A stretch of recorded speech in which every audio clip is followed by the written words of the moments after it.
Hello everyone, स्वागत है आप सभी का आपके अपने YouTube channel determination study platform में। आज की इस वीडियो में हम लोग बात करेंगे एनसीईटी एग्जाम 2024 के लिए फिजिक्स के सिलेबस के बारे में। ठीक है, तो फिजिक्स का सिलेबस क्या होने वाला है, कितने क्वेश्चन होंगे, कितने मार्क्स के क्वेश्चन होंगे, माइनस मार्किंग होगी या नहीं होगी, और कौन कौन से चैप्टर आप लोगों को पढ़ने हैं, आप सभी को डिटेल में सारे सिलेबस के बारे में जानकारी देने वाला हूँ। ठीक है, तो इस वीडियो को आपको शुरू से लेकर के अंत तक देखना है और कैसे आप छोटे से समय में, यानी कि कम समय बचा है और इस कम समय में कैसे आप प्रिपरेशन करेंगे, फिजिक्स के पूरे सिलेबस को कवर कैसे करेंगे, इन सारी चीज़ों के बारे में हम लोग डिस्कस करने वाले हैं। ठीक है, आप सभी को पता होगा कि एनसीईटी एग्ज़ाम यानी आईटीईपी की एग्ज़ाम के द्वारा आप भारत के टॉप यूनिवर्सिटी में एडमिशन लेकर के बीए बीएड या बीएससी बीएड जैसे डिग्री को हासिल कर सकते हैं। ठीक है, जैसे बीए बीएड हो गया, बीएससी बीएड हो गया, और इसके अतिरिक्त आप बीकॉम बीएड भी कर सकते हैं। ठीक है, तो टॉप यूनिवर्सिटी मतलब कि आईआईटी एनआईटी और इसके अलावा बहुत सारी यूनिवर्सिटी इसमें पार्टिसिपेट कर रही हैं एनसीईटी एग्ज़ाम के द्वारा, यानी इसे एनटीए कंडक्ट करा रहा है और इस एग्ज़ाम को देकर के आप अच्छे अच्छे कॉलेजेस में जा सकते हैं। ठीक है,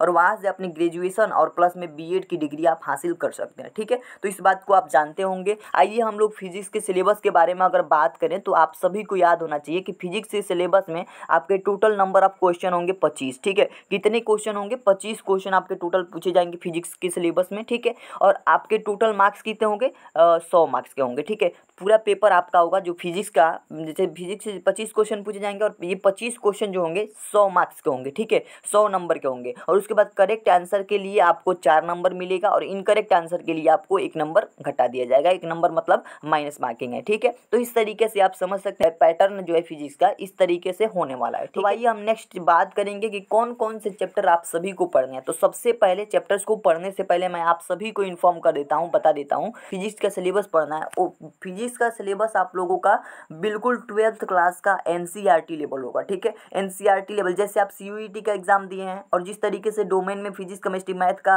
एनसीईआरटी लेवल का सिलेबस था, उसी तरीके से इसमें भी फिजिक्स केमिस्ट्री मैथ डोमेन में जो है बिल्कुल सेम एनसीईआरटी लेवल के ही आपके क्वेश्चन पूछे जाएंगे, और वो भी क्लास 12th के। ठीक है, तो क्लास 12th के सारे चैप्टर्स को आपको पढ़ना है। पहला चैप्टर आप सभी का क्लास 12th में यही था कि इलेक्ट्रिक चार्जेस एंड फील्ड। ठीक है, तो इस चैप्टर से आपके सवाल पूछे जाएंगे। अगर इसको हिंदी में बात करें तो इस चैप्टर का हिंदी में नाम है विद्युत आवेश तथा क्षेत्र। याद रखिएगा, इस चैप्टर को आपको पढ़ना है। पहला चैप्टर ये हो गया। दूसरा चैप्टर आपके सामने ये रहा, इलेक्ट्रोस्टैटिक पोटेंशियल एंड कैपेसिटेंस, जिसे हम स्थिर वैद्युत विभव तथा धारिता भी कहते हैं। ठीक है, ये दूसरा चैप्टर हो गया।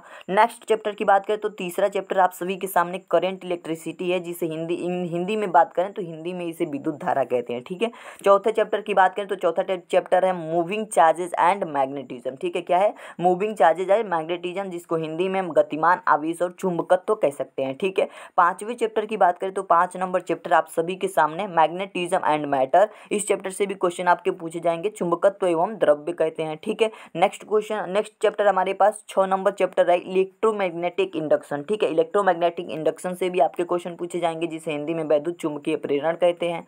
7 नंबर चैप्टर आपका है अल्टरनेटिंग करेंट, जिसे हिंदी में प्रत्यावर्ती धारा कहा जाता है। ठीक है, नेक्स्ट चैप्टर की बात करें तो 8 नंबर चैप्टर है इलेक्ट्रोमैग्नेटिक वेव। ठीक है, जिसको हिंदी में चुंबकीय तरंगे बोला जाता है। और 9 नंबर चैप्टर है ray optics and optical instrument. ठीक है, और इस चैप्टर का हिंदी में नाम है किरण प्रकाशिकी एवं प्रकाशिकी यंत्र। ठीक है, यहाँ से भी बहुत ज़्यादा नंबर ऑफ क्वेश्चन पूछे जाते हैं। ठीक है, तो पूरी बात को ध्यान से सुनिएगा और सारे चैप्टर्स को आपको कवर करना है, और कैसे कवर करना है अंत में मैं बताऊंगा। ठीक है, देखिए 10 नंबर चैप्टर आपके पास है वेव ऑप्टिक्स, जिसे हिंदी में तरंग प्रकाशिकी कहा जाता है। ठीक है, ध्यान से सुनिए।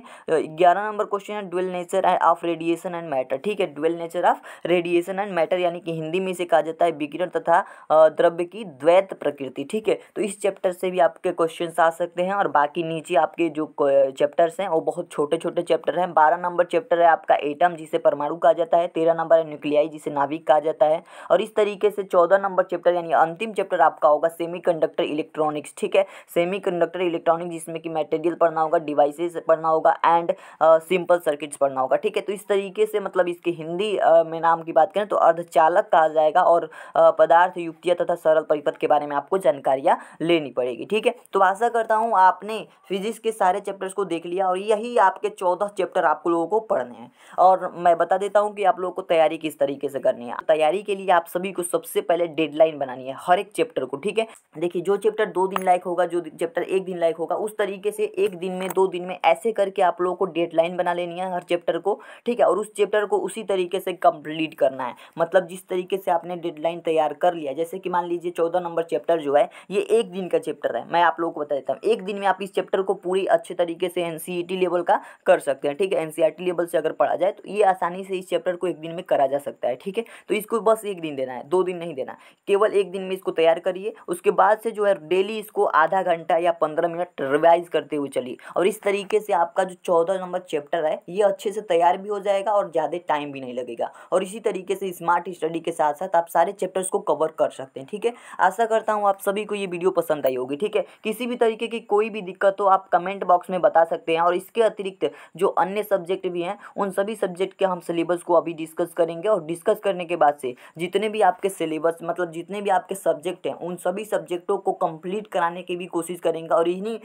महज हमारे पास जो है 20 दिन बचे हुए हैं, और इसी 20 दिन के अंदर हम भी कोशिश करेंगे कि आप लोगों का पूरा सिलेबस जो है आप लोगों को कंप्लीट करा करके यहाँ पे दे दें, ठीक है। तो अच्छे अच्छे क्वेश्चन लेकर के आएंगे, कुछ पीवाईक्यू के क्वेश्चन लेकर के आएंगे, उन्हीं के बेस पर जो है हम लोग क्वेश्चन को करना शुरू करेंगे। आशा करता हूँ आपको ये वीडियो पसंद आई होगी। अभी तक आपने चैनल को सब्सक्राइब नहीं किया है तो चैनल को सब्सक्राइब कर सकते हैं। मिलते हैं एक नई वीडियो में, तब तक के लिए धन्यवाद।